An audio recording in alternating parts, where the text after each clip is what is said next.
They're called rave parties. Kids say they're about music and hanging out. Cops say they're often about drugs. It's not really my position to tell anybody, you know, hey, don't do this or that. But I think the thing that really upsets me more than anything, and has almost caused me at points in time to get out of the scene, is the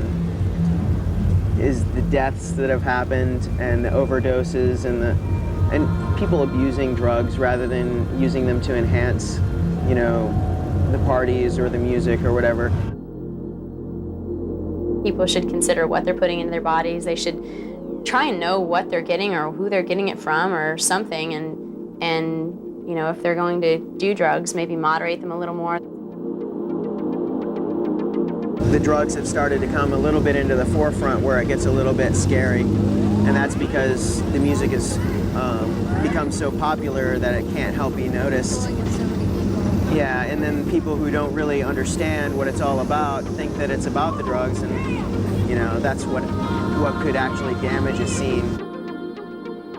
And then what happened is that some of the older crowds saw some of these younger people experiencing things either at too young of an age or when they didn't have enough knowledge about what they were doing, and they're you know, it's destructive to some people. And then some of the older people see that, and then they get turned off, and they're getting shut off from their creative outlet, and it's kind of sad, but there are things being done about it. Some of the older people, some of the older crowd are educating some of the newer crowd, and then you know, there's been unity there between older and younger, which is good.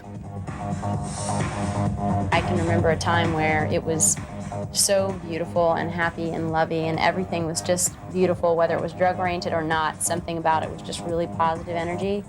It can be a mind-opening experience.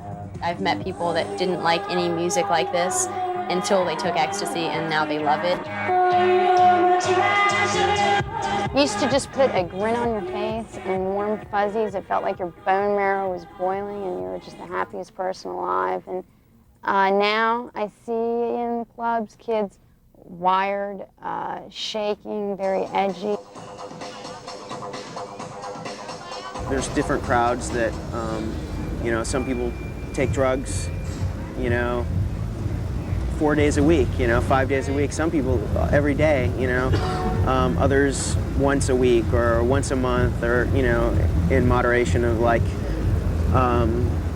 even a couple times a year, you know, just to make it a special time instead of every week, week after week, damaging people's brains. And I think that really is slowing a lot of our younger generation up as far as moving ahead with their lives and such. You see a lot of people just really lost and dropping out of school or failing out of school and what have you, and I think that's kind of bad. I tell them to get out. You're in it for the wrong reasons. You're not experiencing this as an outlet. You're experiencing it as an escape. So, I mean, they have to find it out for themselves. I never go out and tell anybody that because that's one of those things where you have to find out for yourself. Mm-hmm. Just as with any drug, you know, you have to either hit rock bottom or discover it for yourself. No one can tell you what you can or can't do.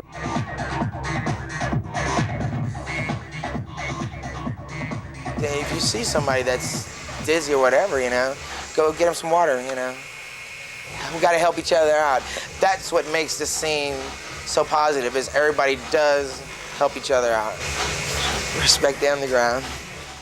The positive things are just people, you know, meeting each other and developing a unity or a feeling of, you know, we experience this together, so we've grown from that together.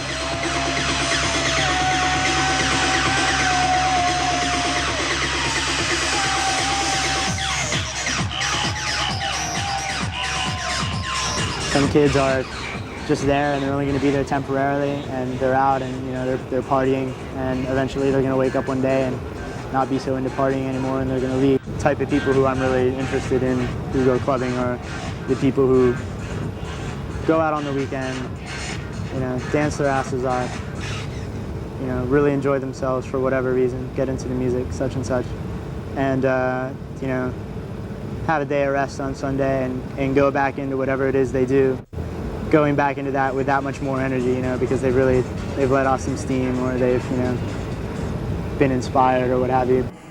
You just have to question the party every time you go into it, you know, and And if you do that and relate the party to the promoters, then you're always gonna come out ahead and make, you know, fair decisions. It's good to give a second chance, but if somebody continually, you know, just is raping the scene and having parties that are bad, then people eventually pick up on it and they just don't go to those parties anymore.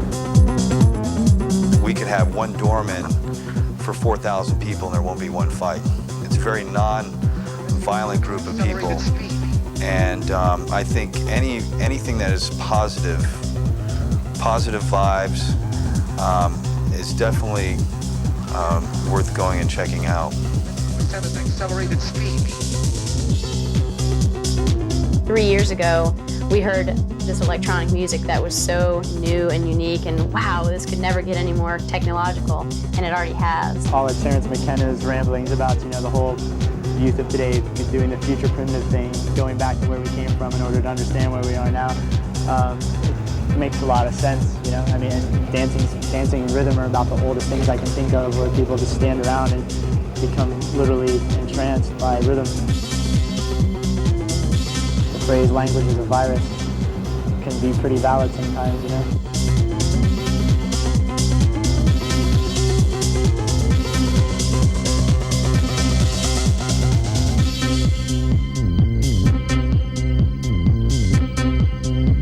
Stay true to the music, listen to the sounds, don't be overwhelmed by the whole drug problem, you know, keep everything into context, don't hurt yourselves, don't hurt your bodies,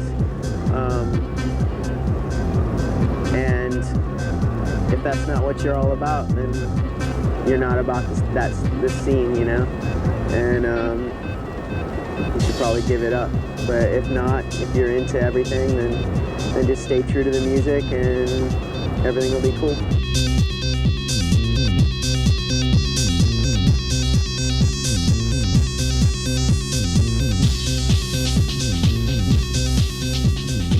When you're hanging out with your friends and everybody's on a good vibe, a happy vibe, it's magical. It's magic.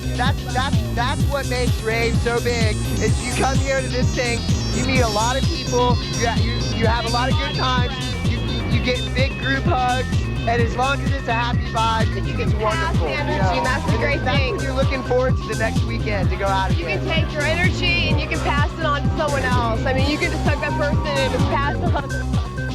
Just like that. Yeah. Everybody should hug each other a lot more, you know? This is, I don't care if it's somebody else's girlfriend, hug them anyway. It's precious. It's family.